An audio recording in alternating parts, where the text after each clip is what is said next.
Senhores, vamos começar aí. Parece que a gente já tem uma boa audiência. Vamos dar início. Vamos lá. Então, senhoras e senhores, muito boa noite. Meu nome é Rodrigo Bertocelli, sou advogado e diretor no Instituto Não Aceito Corrupção. Vamos dar início à série de webinars que acontecerá neste mês de julho, em comemoração aos 5 anos de fundação do Instituto, sobre as perspectivas no combate à corrupção, que hoje conta com a honrosa participação do ex-ministro da Justiça e ex-juiz Sérgio Moro, que dispensa qualquer apresentação.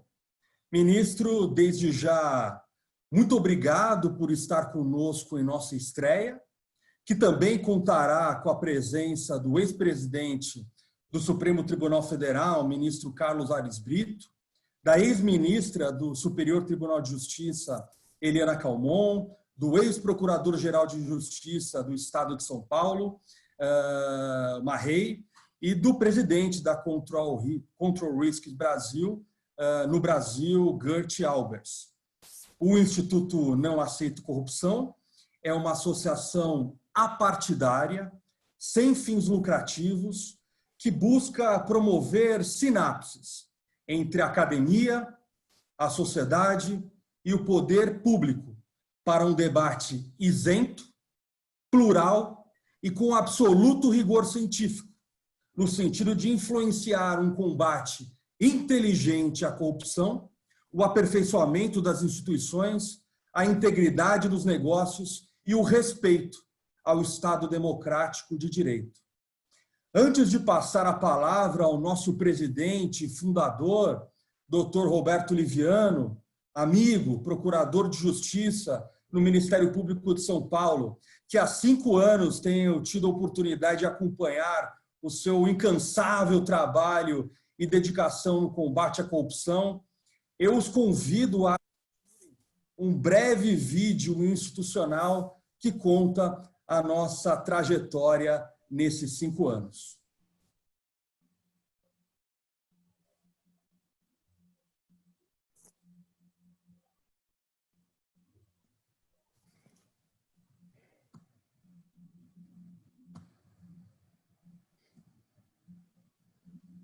Suíça rastreia 13,7 milhões de dólares de propina da Odebrecht. Justiça condena ex-tesoureiro do PT e outros 9 na Lava Jato. Operação aumenta a tensão entre Congresso e Lava Jato. Odebrecht pagou $1 bilhão em propina. Operação da Polícia Federal prende fiscais e atinge grandes da carne. Propina sem partido. Justiça põe todos os ex-governadores do Rio A na justiça cadeia. não se intimida, diz presidente do Supremo. Aumento de despesas do governo pagaria 9 anos de Ação da Bolsa Polícia Família. Federal acirra a crise entre direção do PSL e Bolsonaro. O Federal apura a intervenção política de Bolsonaro no Exército. Desgovernado. Em menos de 1 mês, caem 2 ministros da Saúde. A corrupção não deu trégua nesses 5 anos. Nós também não.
Bom, como dizem, imagens valem mais, uma imagem vale mais do que 1000 palavras, mas sem prejuízo a isso e sem mais delongas, eu passo a palavra ao nosso fundador para compartilhar mais um pouco dessa trajetória e apresentar o nosso nobre expositor hoje, ministro Sérgio Moro, que temos a honra de tê-lo conosco no início dos nossos das nossas comemorações dos 5 anos. Presidente, a palavra é sua. Boa noite a todos e a todas. Meu querido companheiro, amigo Rodrigo Bertocelli, com quem tenho tido o privilégio, a honra de conviver no dia a dia do Instituto, com quem tenho aprendido muito e temos construído no dia a dia no Instituto, assentado nossos tijolinhos. Esse vídeo, de uma certa maneira, transmite a todos a luta que tem sido o dia a dia do Instituto. Nós queríamos, nesses 5 anos, poder celebrar num congresso presencial, mas a pandemia não nos permite fazer isso presencialmente. Mas nós temos a honra, o privilégio de ter conosco esse grande brasileiro, este símbolo de integridade, este símbolo de combate à corrupção, este símbolo de justiça, né, que nos honra nesse início de debates, de celebração dos 5 anos do Instituto Não Aceito Corrupção, que nasceu sob o signo do combate inteligente à corrupção, que é o ex-ministro Sérgio Moro. Um homem que o Brasil aprendeu a respeitar, um homem que o mundo respeita como símbolo maiúsculo do combate à corrupção.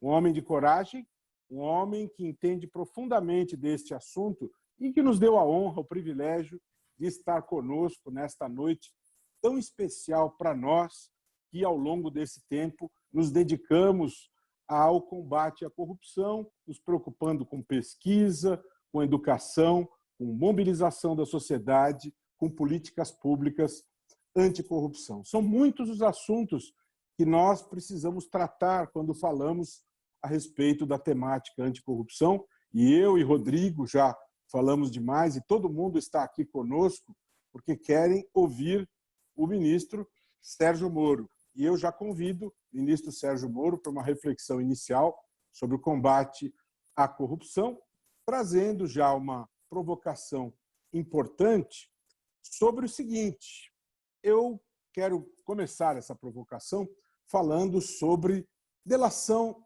premiada. O ministro Sérgio Moro dedicou 22 anos da sua vida à magistratura federal, honrou a magistratura federal, honrou a justiça do país, e na Operação Lava Jato, um dos grandes instrumentos que representou o sucesso da Operação Lava Jato foi a delação premiada. A delação premiada permitiu a punição de pessoas detentoras de grandes parcelas de poder. Por ironia do destino, a lei que regulamentou a delação premiada foi a Lei 12.850. E hoje vemos o senhor Fabrício Queiroz às voltas com essa questão, tendo a possibilidade de fazer delação premiada nesse famoso caso das rachadinhas do Queiroz, né?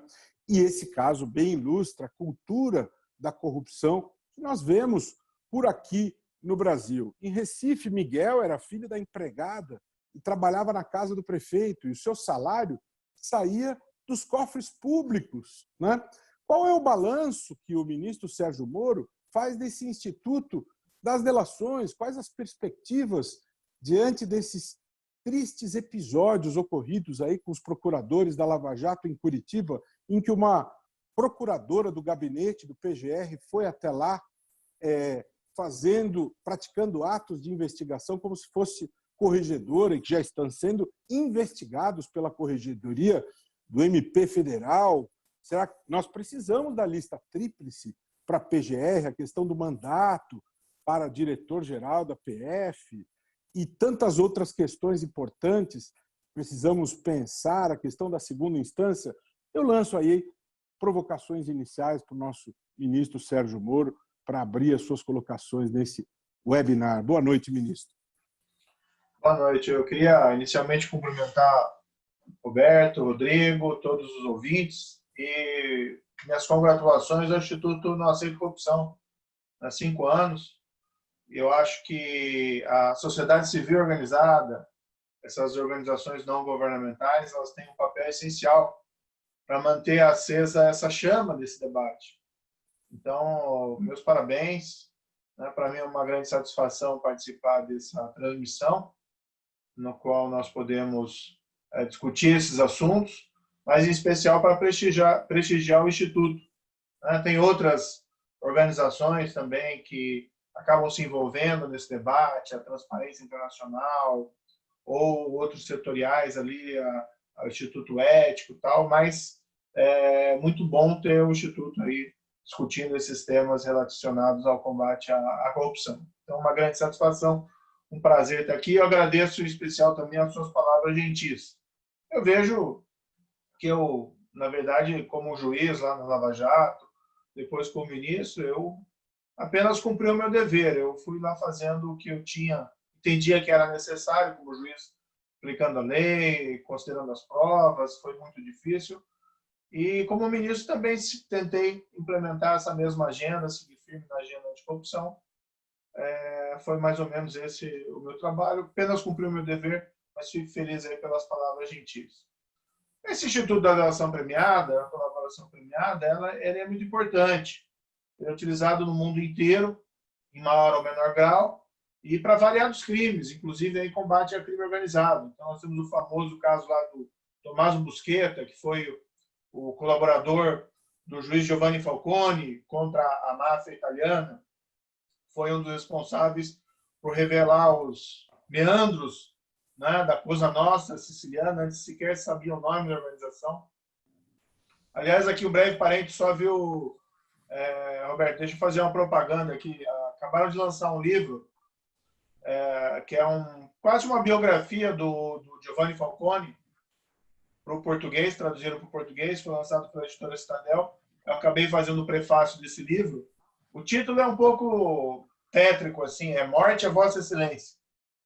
Mas a biografia é muito boa, bem interessante. Acho que todo promotor, procurador, juiz, mesmo advogado e mesmo pessoas que não são da área do direito, deveriam ler essa história, porque é uma história realmente inspiradora, algo que de fato me inspirou.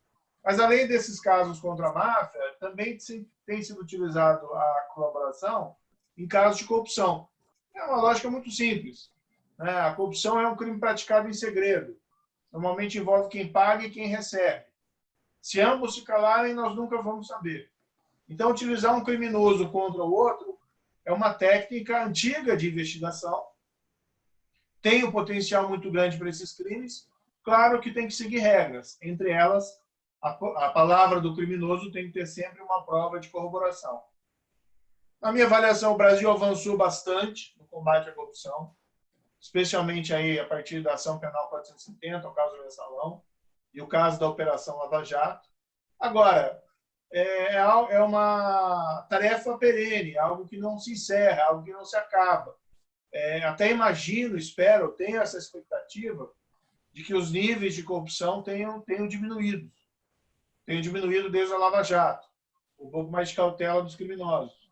Mas, por vezes, nós temos alguma desconfiança em relação a isso. Temos visto aí investigações envolvendo supostos desvios na saúde, temos visto esses casos de corrupção sendo investigados, mencionados aí por você na sua questão. Nós não podemos prescindir desse Instituto da Colaboração Premiada.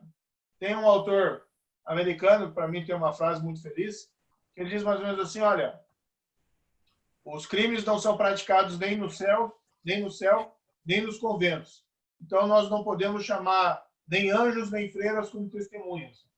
Por vezes, nós temos que chamar os próprios criminosos. E usar um contra o outro, né, é um método importante aí, de investigação. Toda ação gera uma reação. A outra parte da sua pergunta. A Lava Jato fez muito inimigos. Né? Então, tem muita gente que vivia naquele status quo da impunidade da grande corrupção e tem muita gente que quer voltar àquele status quo da impunidade da grande corrupção. Eu acho difícil, porque a sociedade brasileira, né, passando agora por umas dificuldades, a pandemia, a parte da economia, mas cresceu a consciência de repúdio à corrupção. Então, acho difícil uma volta total atrás. Mas nós temos que ficar sempre vigilantes, né? Eu diria o preço da integridade, para fazer aqui uma adaptação, é a eterna vigilância dos governados sobre os nossos governantes. E aí, o que nós temos que fazer? Diante de todos esses fatos, nós temos que resgatar essa agenda anticorrupção, que está um pouco esquecida. Então, de novo, o tema da execução em segunda instância, né, foi péssimo, que o Supremo, respeitosamente criticando o Supremo, tenha mudado de entendimento no passado, mas a gente pode retomar isso com a PEC ou com o projeto de lei, basta aí vontade política, tanto do governo como do Congresso. Nós temos que retomar o debate sobre o foro privilegiado. É um instituto antirrepublicano, não se justifica, e é um entrave às investigações em geral. E nós temos que discutir temas que hoje se fazem na ordem do dia, relacionados à autonomia e independência dos órgãos de controle, da Polícia Federal, do Ministério Público, e, quem sabe, institucionalizar mecanismos que levem a essa independência. Não faço nenhuma crítica aqui ao procurador-geral atual, mas aquele mecanismo da lista, ter uma lista, escolher dentro da lista, me parece o melhor mecanismo. Isso acontece nos estados, funciona relativamente bem. Há uma crítica de que isso favorece algum corporativismo, mas é melhor algum corporativismo do que essas desconfianças em relação à atuação independente ou à atuação autônoma do Ministério Público. E garantir também que não só o chefe do Ministério Público possa atuar de maneira independente, mas também todos os procuradores ou promotores que se encontram fazendo seu trabalho. O mesmo é válido para a Polícia Federal. Vamos pensar um mandato para o diretor-geral, 4 anos, 5 anos. Nos Estados Unidos, o diretor do FBI tem um mandato e me parece a melhor maneira de evitar pressões de alguma espécie de interferência nos trabalhos da polícia. Nós temos que a Polícia Judiciária, sim, se insere na estrutura do Poder Executivo, mas ela tem que ter uma atuação autônoma para poder investigar quem quer que seja, ainda que seja, eventualmente, os mandatários do Poder Executivo.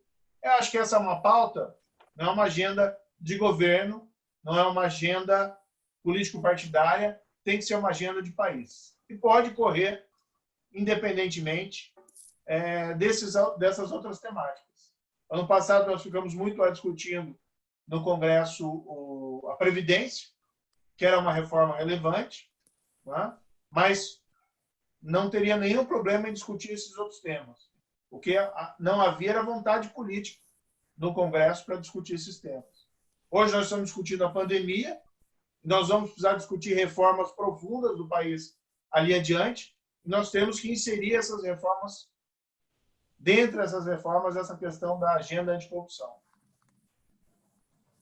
Pois é. Só antes do Rodrigo fazer uma questão sobre essa questão da agenda anticorrupção, ministro, eu queria ouvir a sua visão, a sua percepção a respeito do seguinte tema.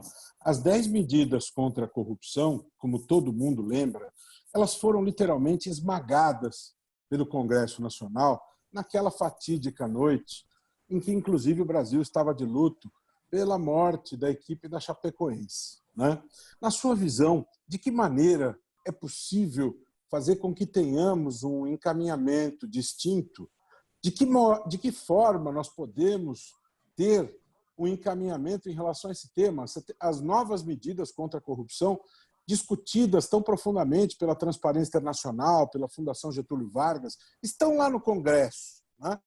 Como termos o equacionamento dessas novas medidas diante deste Congresso, esse mesmo Congresso que trucidou, que esmagou as 10 medidas, né? Como termos uma perspectiva de termos um conjunto de regras que controlem melhor a corrupção, né? Esse é um grande dilema, essa é uma grande questão, porque essas pessoas que serão atingidas por essas regras são elas que precisam aprová-las, né?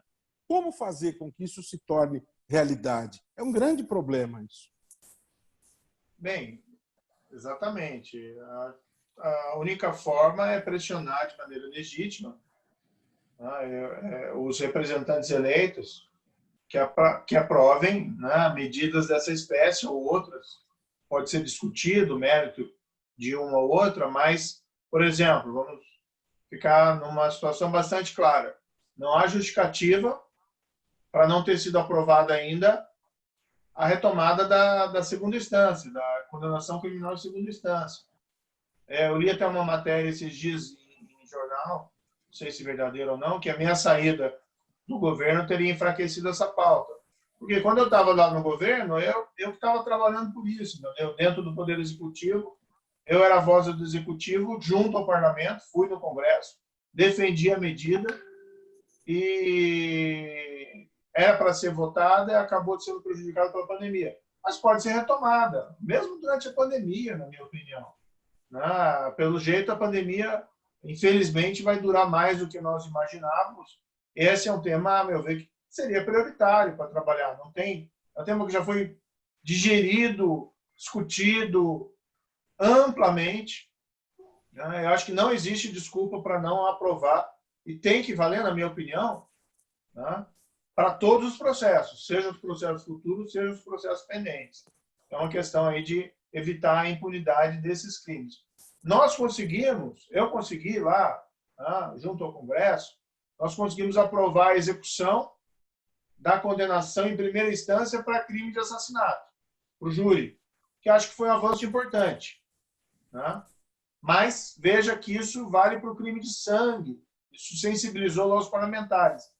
Nós tínhamos também no projeto anticrime a mesma proposta para os crimes em geral, inclusive corrupção, só que para a segunda instância.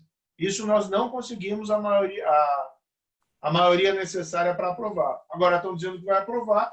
Eu acho que se a gente começa por essa pauta, que já está lá estabelecida, ganha um capital político e é possível avançar nessas outras pautas que também são importantes e precisam ser reformas não só punitivas, precisam ser reformas que aumentem transparência, reformas que instituam mecanismos. Eu acho que, com todo respeito, nós temos que realmente uma obrigação em avançar nessa pauta como sociedade, uma agenda de país, e o Congresso e o governo têm uma responsabilidade. Eu até tenho a expectativa de que a minha saída do governo funcione como um estímulo ao Planalto para poder avançar nessa pauta, porque agora vai ter que mostrar serviço. Não adianta mais falar, sou contra a corrupção, o Moro está aqui. Não, tem que mostrar serviço aprovando essas medidas. Rodrigo. Ministro, o primeiro artigo do senhor para a revista Cruzoé concluiu, em síntese, que é preciso mais honra e menos fuzis, e que não haveria espaço para uma intervenção militar constitucional para resolver os conflitos entre os poderes.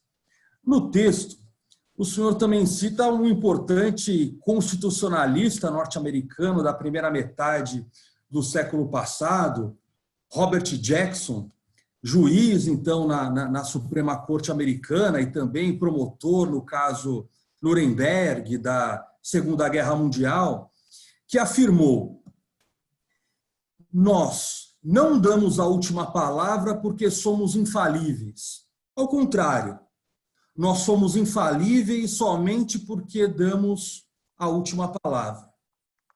Se alguém, portanto, tem que dar a última palavra, diante do horizonte político, econômico pós-pandemia e, evidentemente, de acordo com a sua experiência, como o judiciário será capaz de distribuir justiça e garantir previsibilidade, sobretudo previsibilidade jurídica, para atrair os investimentos necessários nessa tensão entre os poderes? Bem, eu sempre fui eu defendo uma postura, em geral, um pouco autorrestritiva do Poder Judiciário, mesmo no exercício do controle judicial de constitucionalidade. Então, eu escrevi esse artigo, havia esse tensionamento de invocações periódicas, somente pelo presidente da República, de uma intervenção das Forças Armadas, que, a meu ver, é algo, com todo respeito ao presidente, inapropriado, isso gera instabilidade no país, e nem imagino que as Forças Armadas se disporiam a um papel dessa espécie. Então, eu escrevi aquele artigo e disse, olha, No nosso sistema, que é o sistema que herdamos dos norte-americanos, desde a primeira Constituição Republicana, quem decide dar a última palavra é o judiciário, e existe toda uma construção institucional em cima disso, entre ela o argumento de que é o menos perigoso ramo do poder. Isso remonta lá ao escrito do Alexander Hamilton, dos federalistas, é um tema que foi retomado por um constitucionalista do século passado, também o Alexander Bickel, que tem um livro escrito com esse título, inclusive, muito interessante. Mas, às vezes, também se reclama do judiciário um certo ativismo, tá, propositivo, em situações, a meu ver, em que os outros poderes estão aí cometendo lá suas falhas. Um papel que o Supremo, o Judiciário, foi, de certa maneira, ativista. Mas veja que é um ativismo, de certa maneira, muito conservador, no sentido de, basicamente, fazer o seu papel de aplicar a lei, foi nesses processos criminais. Não era nem revisão judicial de constitucionalidade. O Supremo, no entanto, e as instâncias inferiores começaram a aplicar efetivamente a lei nesses casos de corrupção. Isso, para o Brasil, foi quase uma revolução, porque nós temos dificuldades, né, de uma aplicação imparcial da legislação penal aos crimes praticados pelos poderosos. Isso foi um avanço ali extremamente significativo.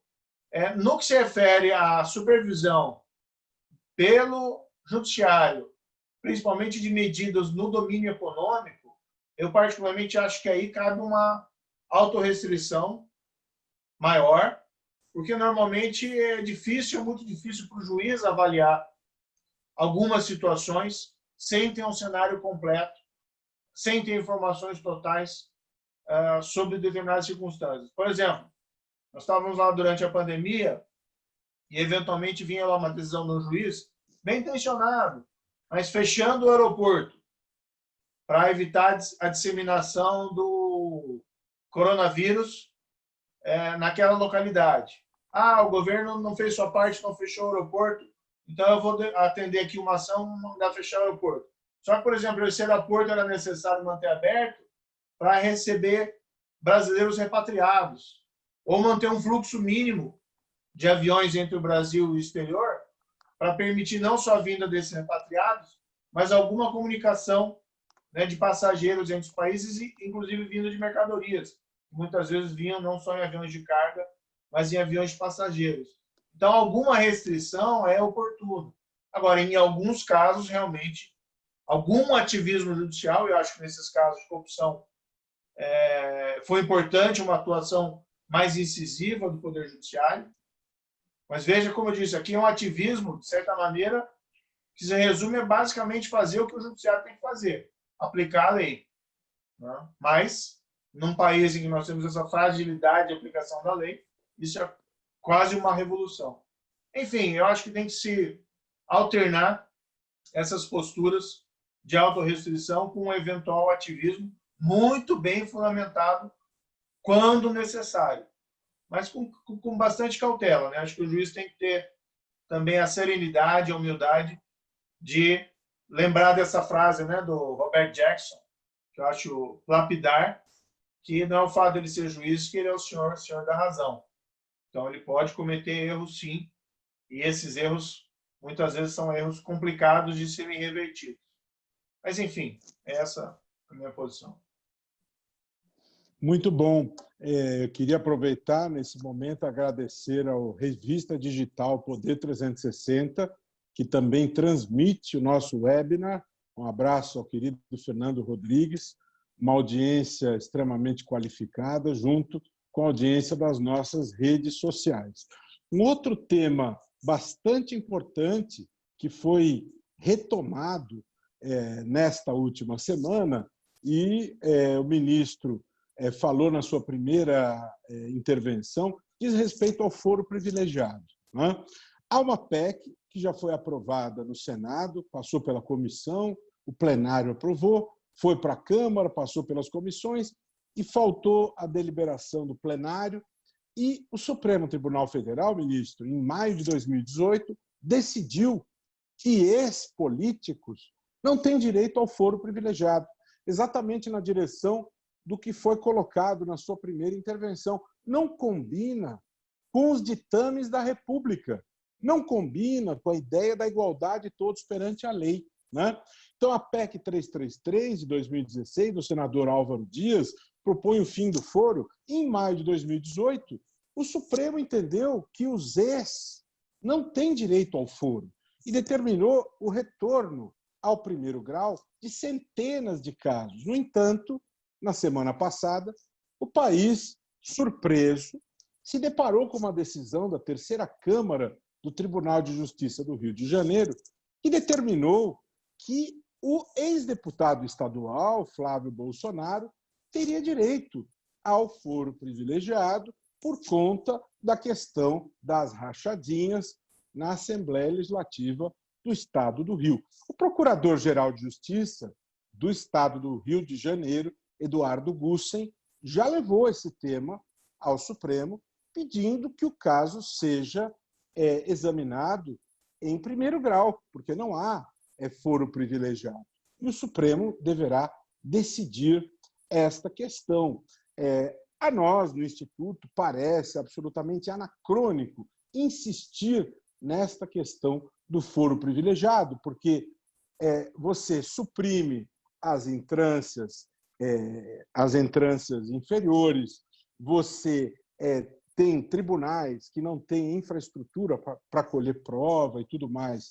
Essa questão do foro privilegiado, na sua visão, é um instrumento, é uma ferramenta que contribui para a manutenção da corrupção que nós temos no país? Especificamente sobre essa temática do foro privilegiado, qual que é a sua visão e qual a sua visão sobre essa questão que se recoloca, que foi examinada essa semana pelo Tribunal de Justiça do Rio de Janeiro?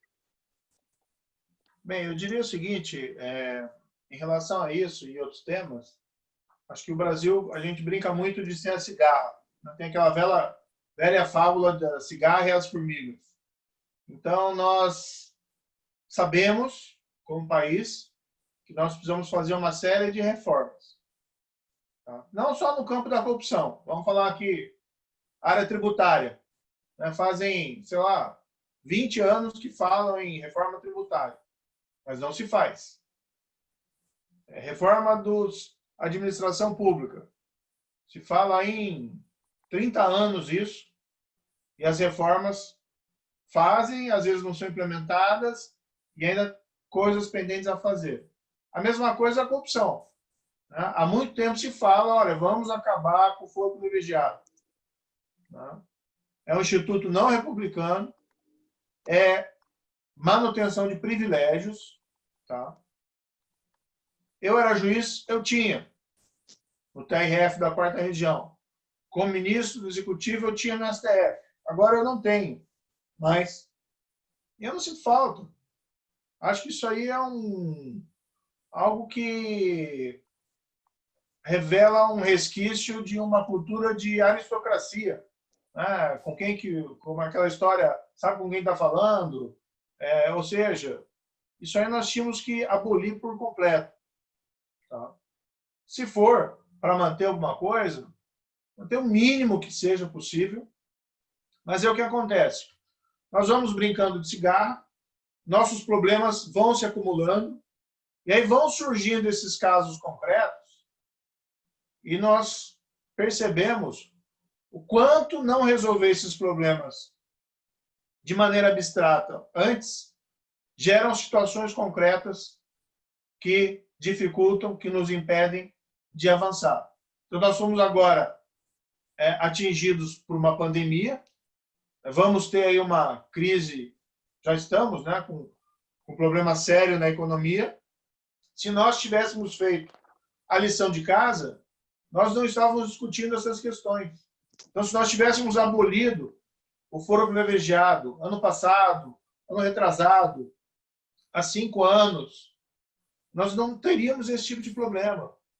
Ao invés de você discutir o mérito dos casos, você fica discutindo quem tem responsabilidade para julgar, protegendo muitas vezes pessoas que todo mundo, evidentemente, tem direito de defesa, mas protegendo muitas vezes pessoas que fizeram coisas erradas. Assim, para quê, né? A grande maioria dos brasileiros, cidadão comum, não tem foro privilegiado.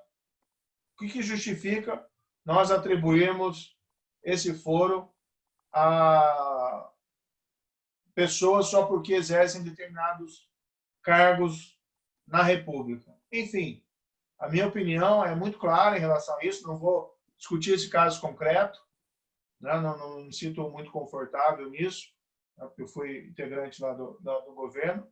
Mas, falando francamente, o que nós tínhamos que fazer era mexer na Constituição, e tem uma emenda para isso lá, eliminando por completo o Instituto do Foro Privilegiado e acabando de vez com essa história. Muito bem. Ministro, a Câmara, quando foi apresentado o seu pacote anticrime, retirou do pacote a criminalização do Caixa 2 eleitoral. Como todos nós sabemos, esse é um problema antiquíssimo no país, né?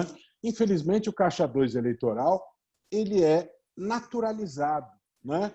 Pratica-se o Caixa 2 eleitoral de maneira absolutamente naturalizada.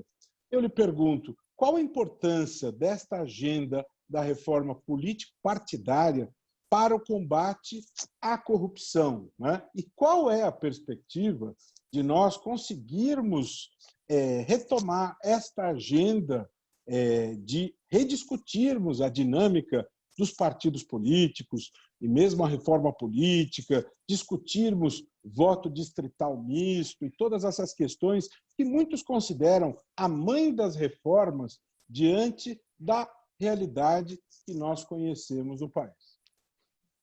Esse é um tema muito relevante e nós temos uma tendência no Brasil de naturalizar as coisas erradas.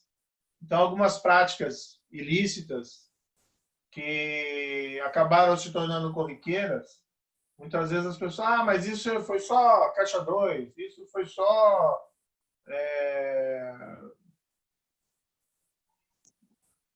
isso foi só uma prática que todo mundo faz. Na verdade, primeiro, não é todo mundo que faz. A grande maioria não faz. Mas tem uma parte que faz que não quer ser punida, seja juridicamente ou moralmente, e tenta transmitir a ideia de que aquele comportamento é um comportamento natural, que é um comportamento correto. É como, assim, às vezes as coisas num nível menor, a furar fila, né? Claro, não é crime e tal. Mas todo mundo sabe que furar fila é coisa errada. E se todo mundo for furar fila, o mundo não funciona. Num nível muito pior, né, a mesma coisa. Caixa 2 é crime. Utilizar recursos não contabilizados em campanha é trapaça. Esses pequenos delitos, essa cultura tolerante com a criminalidade, nós tínhamos que realmente suprimir isso. Eu entendi que com a Lava Jato, com as pautas eleitorais de 2018, nós estávamos prontos ali em 2019 para uma grande agenda de reformas, inclusive nessa área. Tanto assim que, veja, um dos primeiros atos do Ministério da Justiça foi encaminhar um projeto de lei, o projeto de lei anticrime, que tinha várias medidas ali, a meu ver, que avançavam a nossa legislação contra a corrupção, contra o crime organizado, contra a criminalidade violenta. Encaminhamos em fevereiro, né, ao Congresso Nacional, à Câmara, e, assim, infelizmente, a expectativa de que esse espírito de reformas contaminasse, né, no bom sentido, as instituições, não se confirmou. Então, nós trabalhei muito, né? Conseguimos aprovar, em parte, o projeto de lei anticrime, tem avanços ali importantes, teve também algumas alterações que não foram boas, que foram feitas na Câmara, mas essa área de combate à corrupção na parte legislativa realmente foi impossível praticamente avançar, seja porque tinha muita oposição por parte de frações do Congresso, tem muita gente boa no Congresso, mas tem também uma minoria poderosa que consegue obstruir essas pautas, seja porque também não tivemos o apoio necessário do Planalto para essa pauta. Agora, essa agenda de reforma está latente, né? As pessoas saíram aos milhões às ruas em 2013, 2015, 2016. Nós temos que tentar retomar essa pauta cívica para aprovar essas reformas. É possível até durante esse governo, basta aí vontade política. Rodrigo. Rodrigo, está por aí, Rodrigo? Estou aqui, ministro. Vamos lá, queridão. O compliance para o setor privado já é uma realidade e amadurece cada vez mais com indicadores, certificações. Nós temos a ISO 19.600, a ISO 37.001 relacionada a antissuborno. Cada vez mais aparecem softwares para buscar a efetividade desse programa de compliance. Grandes empresas, sobretudo, hoje têm muita dificuldade de contratar, obter funding, se não tiver uma estrutura adequada de gestão de riscos e conformidade. No mercado, grandes negócios, especialmente, não basta mais um empresário dizer que tem um programa de compliance. Aqueles parâmetros que estão lá no artigo 42 do decreto 8420 de 2015 são vasculhados, de certa forma, pelo mercado. Então, existe efetivamente o compromisso da alta direção, existe uma estrutura independente de compliance naquela organização, para quem que ela se reporta, tem independência financeira, realiza auditorias, treinamentos, tem um canal de denúncia eficiente que garante o anonimato e evita represárias, enfim, já existe uma estrutura bastante madura, sobretudo diante ou pós os efeitos da Lava Jato. Por outro lado, as empresas, as contratações públicas, para as contratações públicas, o tema ainda é um pouco mais embrionário. Embora a Petrobras e outras estatais, por exemplo, tenham aperfeiçoado os seus sistemas de contratação, a administração pública direta ainda depende da Lei 8666 de 93 e poucos estados editaram normas a esse respeito, a exigência de compliance, portanto, nas contratações públicas. Atualmente, tramita o PL 1292 de 95 na Câmara, que busca exigir que todos os contratados com a administração pública tenham o seu programa de compliance. Programa esse que tem a finalidade de prevenir, detectar e remediar atos em não conformidade com o ordenamento jurídico e com valores éticos da própria empresa. Pergunto, portanto, ministro, na sua experiência como ministro e juiz, como poderá a administração contratar melhor e avaliar a efetividade desses programas de compliance para que eles não sejam peças de ficção ou simulações jurídicas? Ou, como se diz por aí, ministro, só para inglês ver. Então, além dessa pergunta, eu também conecto uma pergunta da nossa audiência. Então, além da contratação no seio da administração pública, especialmente a administração pública direta, como que as pequenas e médias empresas, que talvez em razão da pandemia tenham o seu fluxo de caixa bastante impactado com os efeitos da crise econômica, como que essas empresas poderão investir em aperfeiçoar os seus sistemas de integridade e como que elas podem ser aí importantes também no combate à corrupção?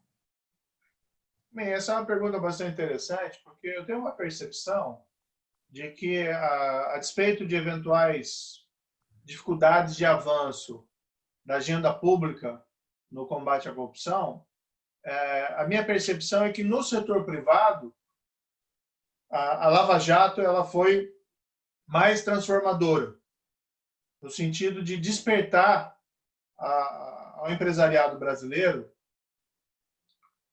que é preciso ter, né, não só programas e uma atuação íntegra, mas sistemas de compliance eficazes. Claro que aquelas empresas que se corromperam foram uma minoria, mas os danos que essas empresas sofreram, reputacionais e impactantes dos seus negócios, foi algo sem precedentes, né? Dentro do que nós tínhamos nesse histórico.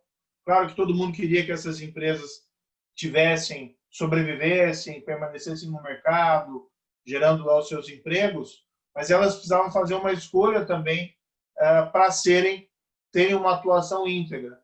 E eu acho que o setor privado, em geral, percebeu isso, pelo menos na minha opinião, da necessidade de se investir em integridade. Então, acho que houve um avanço muito grande, desde a Lava Jato, no setor privado.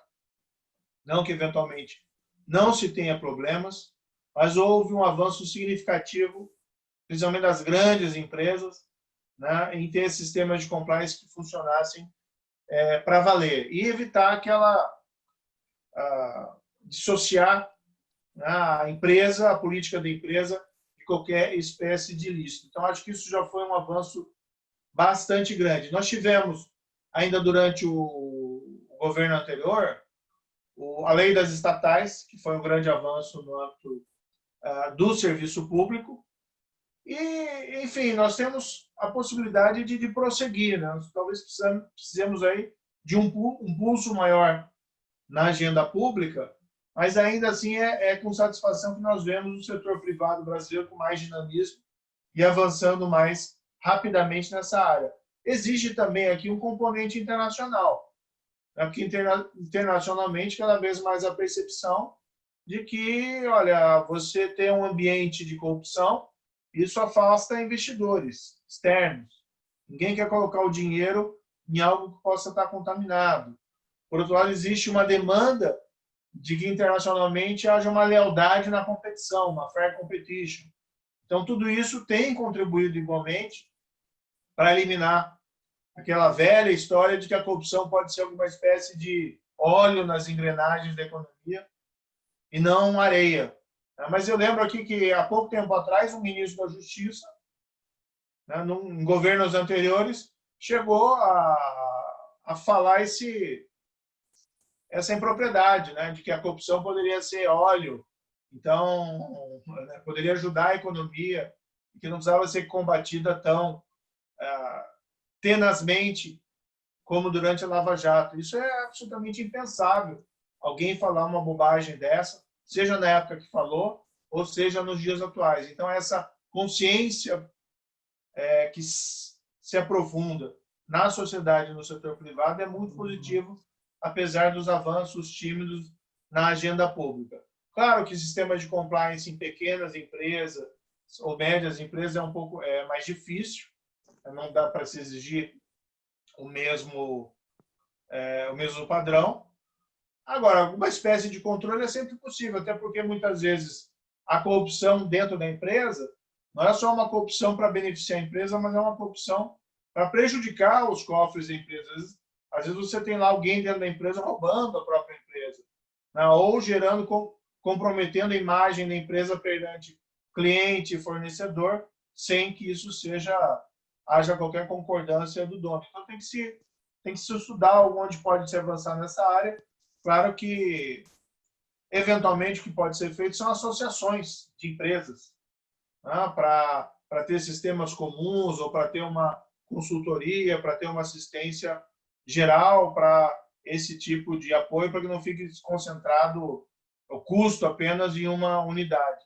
E as próprias empresas, eu acho que, como a corrupção está muito relacionada também à competição desleal no mercado, elas mesmas poderiam, entre elas, né, criar associações ou criar políticas de compliance comum, né, mínimas regras, para que uma policiasse a outra também e para que aquela que eventualmente fosse surpreendida praticando ilícitos ou algo errado fosse, vamos dizer assim, reprovada pelo próprio mercado, não só pelo poder público, mas pelo próprio mercado.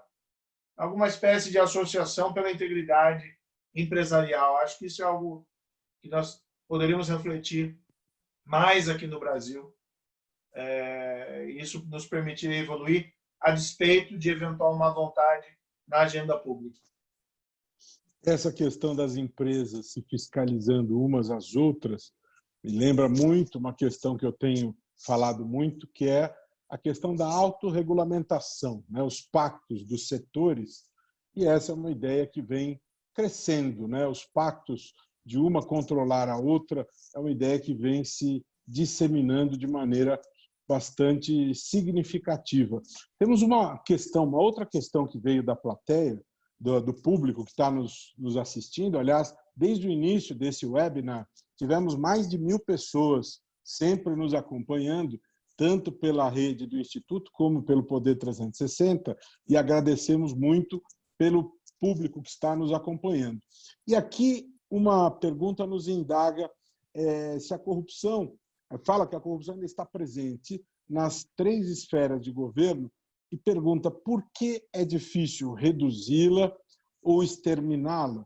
Eu vou acrescentar, ministro, uma questão para a realidade nossa, que vem por aí as eleições municipais 2020. Nós vamos escolher 60.000 vereadores, 5.561 prefeitos. Qual é a sua expectativa em relação a essas eleições municipais 2020? Né? Será que nós temos motivos para termos algum grau de otimismo em relação a essas escolhas, a ótica, à luz dessa referência anticorrupção, que essas escolhas elas serão mais criteriosas do ponto de vista da preocupação anticorrupção? Será que podemos ter algum grau de otimismo um pouco maior em relação a isso? Qual é a sua avaliação, a sua expectativa? É muito difícil dimensionar a corrupção. Normalmente, o que nós temos é a possibilidade de dimensionar a percepção quanto à corrupção, a presença da corrupção ou não. Nesse aspecto, a Transparência Nacional faz rankings anuais entre os países. Qual que é a percepção? Não é uma pesquisa feita com toda a população, mas são com determinados especialistas. Né? E eles apontam o nível de percepção deles da corrupção. Infelizmente, mesmo durante a Lava Jato, no Brasil, o Brasil acabou caindo nesse ranking. Tá? Mas, a meu ver, foi muito porque esses casos foram sendo revelados e gerou uma percepção de que a corrupção era maior. Mas aquilo, na verdade, não era doença, era cura. A investigação, os processos, as punições. Eu tenho a minha percepção é que os níveis de corrupção hoje são menores, tá, do que nós tínhamos durante os crimes investigados lá no âmbito da Lava Jato.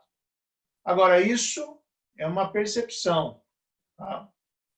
Acho, porém, que corre-se o risco, se nós não avançarmos nas reformas e se nós aceitarmos de bom grado os retrocessos, nós voltemos a uma situação anterior e mais, isso gera um certo sentimento de cinismo, né, ou de derrota, né, no sentido de que não adianta fazer nada em relação a esses temas. Eu, particularmente, tenho que isso é algo inaceitável, é algo que nós não podemos nunca nos render, né? Por mais que haja um momento em que tem uma percepção, talvez um retrocesso aqui, mas eu acho que o caminho já está traçado, que nós possamos avançar nessas agendas. Agora, isso demanda ação concreta. Por exemplo, já mencionei anteriormente, a decisão do Supremo de rever a execução em segunda instância, ano passado, foi muito ruim. Respeitamos o Supremo, a instituição fundamental para a democracia, para o Estado de Direito, mas aquela decisão foi equivocada, representou um retrocesso.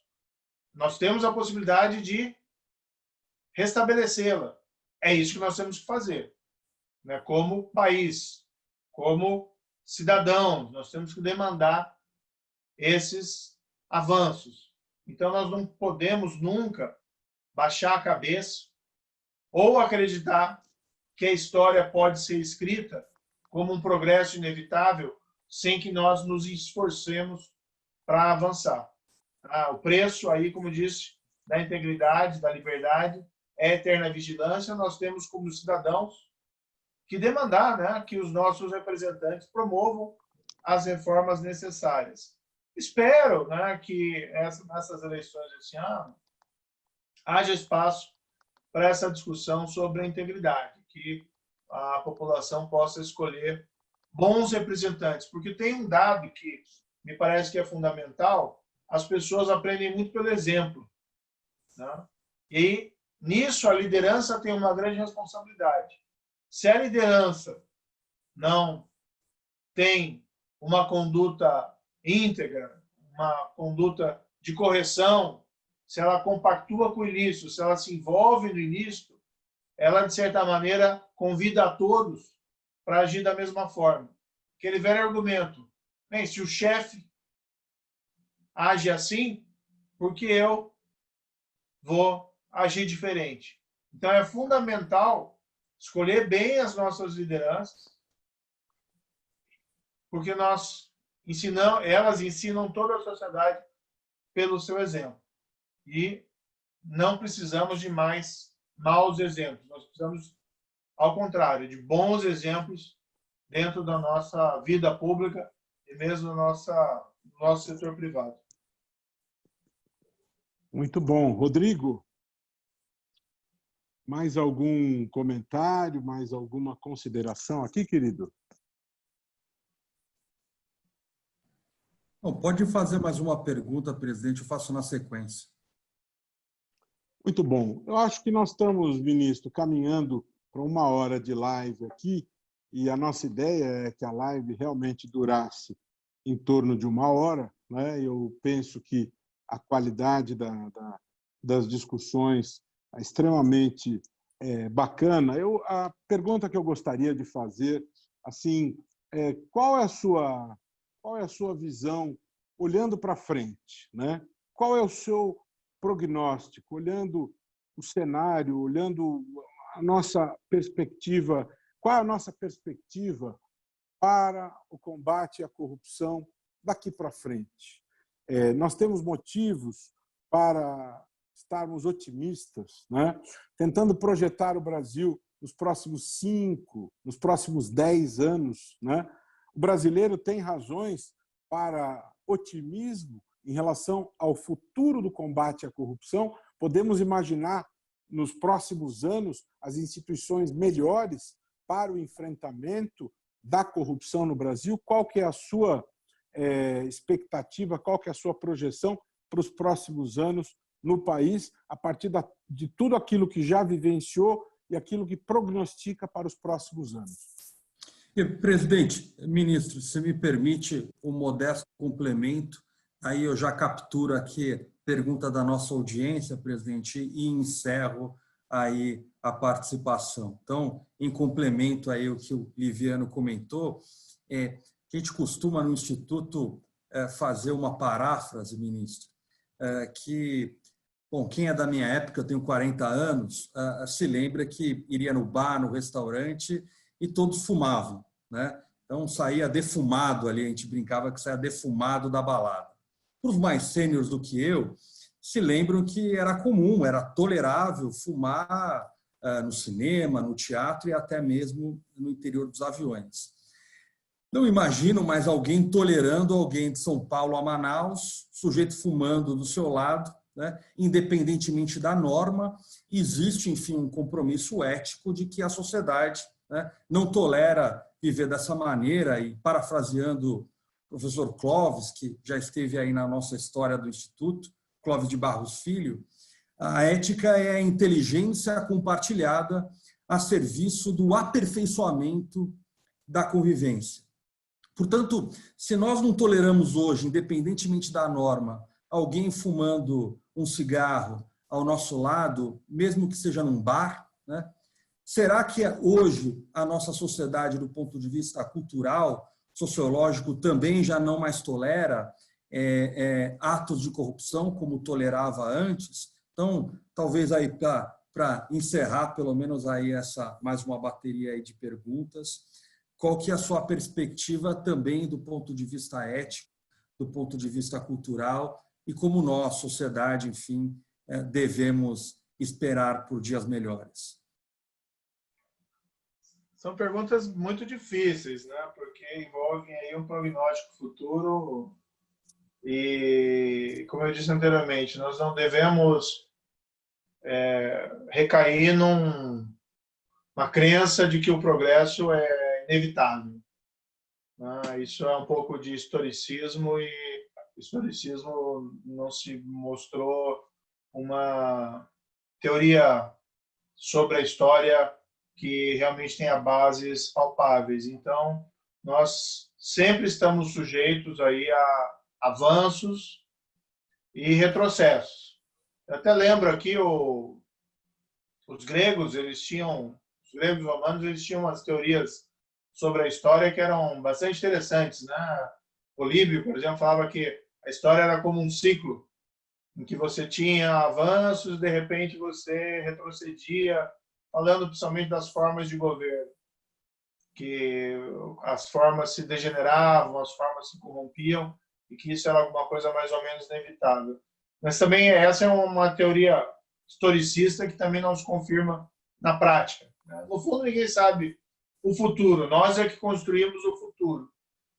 Eu entendo, porém, nós tínhamos antes da Lava Jato quase que, como regra geral, a impunidade da grande corrupção.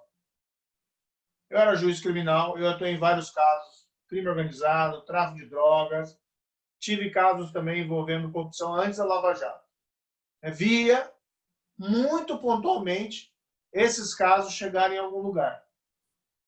Na parte de investigação, na parte do processo, e principalmente depois na parte da efetivação da pena, era um caminho muito tormentoso pela demora dos processos, não até em primeira instância, às vezes demora em primeira instância, mas demorava naqueles recursos e se perdiam nos caminhos dos tribunais.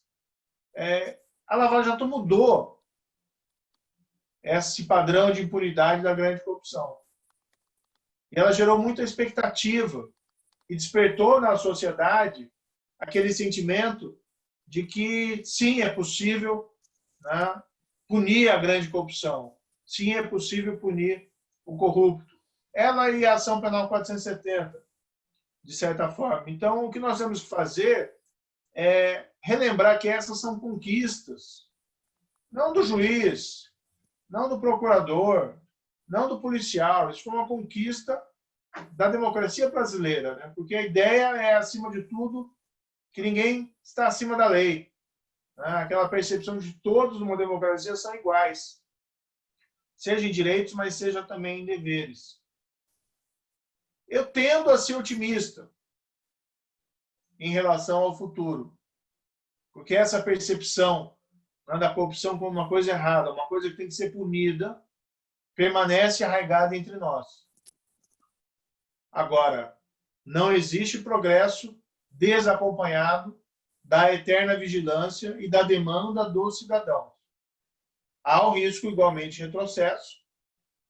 Eu acho que nós temos que nos preocupar muito hoje em dia com a questão relativa à independência e autonomia dos órgãos de controle. Sinceramente, acho que houve retrocesso nesse aspecto. Como já mencionei, a questão da própria lista do chefe do Ministério Público é algo importante a ser preservado, e sem qualquer crítica aqui ao procurador-geral atual, mas acho que é um instrumento importante para garantir a autonomia do Ministério Público. A questão relativa à polícia judiciária. Na volta e meia, quando eu estava no governo, como ministro, eu via: no estado X trocou lá a delegacia anticorrupção, trocou todo mundo. Ou trocou lá o delegado-chefe e pediu muitas vezes para eu intervir, para fazer alguma coisa. Só que havia autonomia dos estados, então é uma coisa complicada. Eu, no governo federal, por exemplo, fazer isso. Agora, quando foi feito no governo federal, eu saí. Não posso ficar. Enfim, nós temos que trabalhar para que nós avancemos e não para que nós compactuemos com o retrocesso, sob o risco de recair naquele cinismo, né, de que tudo é inútil, de que não adianta fazer nada. Nós temos que trabalhar sempre com a perspectiva otimista. E a agenda anticorrupção está muito presente na consciência das pessoas. É fácil retomar isso. O político, né? Os partidos, os políticos que atualmente utilizarem essa agenda com sinceridade vão ter os seus dividendos, vão ter o seu ganho, inclusive eleitoral. Claro que não é a única agenda importante no país. A retomada do crescimento, do emprego, da renda, combate à pandemia, tudo isso é importante. Mas eu tenho esperança de que os nossos políticos, né, o nosso governo atual, o nosso Congresso atual, percebam a importância de retomar essa agenda com muita força. Espero que sim. Muito bom. Eu penso que nós caminhamos muito bem nessas discussões e penso que traçamos um cenário bastante rico a respeito dessas questões todas. Rodrigo, eu gostaria de reiterar aquilo que você disse inicialmente. Como você anunciou, nós estamos hoje iniciando um mês de debates a respeito do cenário anticorrupção no Brasil. Hoje começamos um pé direito com o ministro Sérgio Moro, nessa live muito rica, muito profunda em relação a uma série de questões que nós tivemos oportunidade de debater. E agora nós já temos um novo encontro marcado no dia 8 de julho com Gerd Albert, em que nós discutiremos outras questões. Ele é o presidente da Control Risk no Brasil, que acaba de divulgar o Índice de Capacidade de Combate à Corrupção 2020. Então teremos outras nuances dessa discussão. Em 15 de julho, no mesmo horário, teremos Eliana Calmon, que foi ministra do STJ, Corregedora Nacional da Justiça, uma mulher de muita coragem, que fez história na magistratura do Brasil. 20 de julho, Aires Brito, que presidiu o Supremo, que fez história no julgamento da ação penal 470. E em 27 de julho, Luiz Antônio Marrei, que foi Procurador-Geral de Justiça em São Paulo e que comandou a comissão que organizou o sistema de justiça em Honduras, e também teremos discussões muito importantes lá. Antes de mostrar novamente o nosso vídeo dos 5 anos do Instituto, eu quero aproveitar para anunciar para a nossa plateia que o Instituto Não Aceito Corrupção está lançando, em parceria com o Instituto Jatobás, o 2º prêmio Não Aceito Corrupção, voltado para o mundo acadêmico, e terá as categorias Academia, Tecnologia e Comunicação, para ideias inovadoras no combate à corrupção. Aliás, o ministro Sérgio Moro, quando esteve no Ministério, foi um apoiador entusiasmado deste prêmio, né? E nós vamos, se der tudo certo, no dia 15 de julho, abrir as inscrições do prêmio. Teremos na banca Marcelo Taz, Fernando Rodrigues, do Poder 360, teremos na banca Reinaldo Goto, da BRF, Bruno Brandão, da Transparência Internacional, e muitas outras pessoas que nos honram com a colaboração com o Instituto Não Aceito Corrupção, e queremos você, acadêmico, trazendo as suas ideias para melhorar o combate à corrupção no Brasil. Queremos mostrar para você de novo o nosso vídeo dos 5 anos e esperamos você de novo no dia 8 de julho, às 18 horas, no 2º webinar com Gerd Albert, Reinaldo Goto e Gabriela Guimarães, para prosseguir a nossa jornada de debates. Rodrigo e Sérgio Moro, em seguida, vamos falar primeiro o vídeo, Rodrigo, é isso? Só o vídeo, sim. Bom, então, mais uma vez, ministro, obrigado aí, em nome do Instituto também, pela deferência e por ter nos agraciado com a sua presença nessa série de webinars do Instituto, que está só começando. Agradeço toda a audiência que nos acompanhou, convido a todos também que acompanhem o Instituto em nossas redes sociais, que conheçam nossos projetos e se programem para acompanhar aí as nossas lives aí. E, por fim, para aqueles aí que perderam aí o comecinho de hoje, vou passar novamente o nosso vídeo institucional dos nossos 5 anos, com a mensagem de que não há custos extras em se fazer a coisa certa. Até a próxima, amigos, e vamos juntos lutar de maneira inteligente contra a corrupção.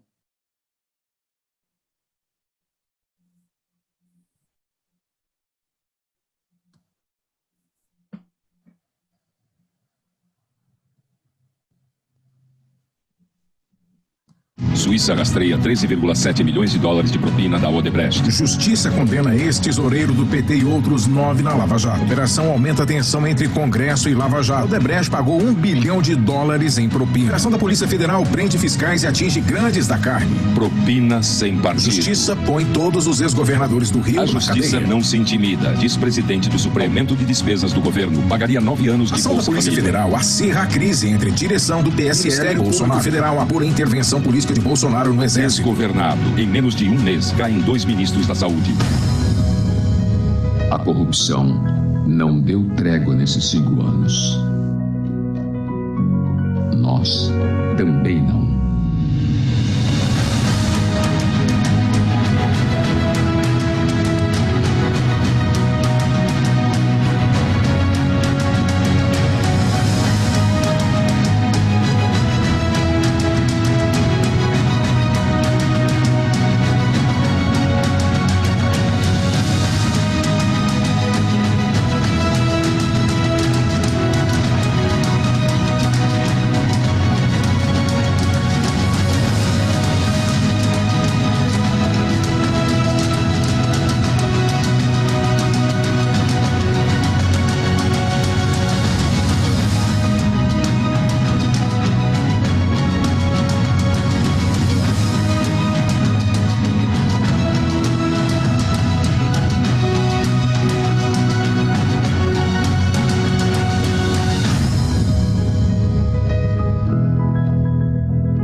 É isso.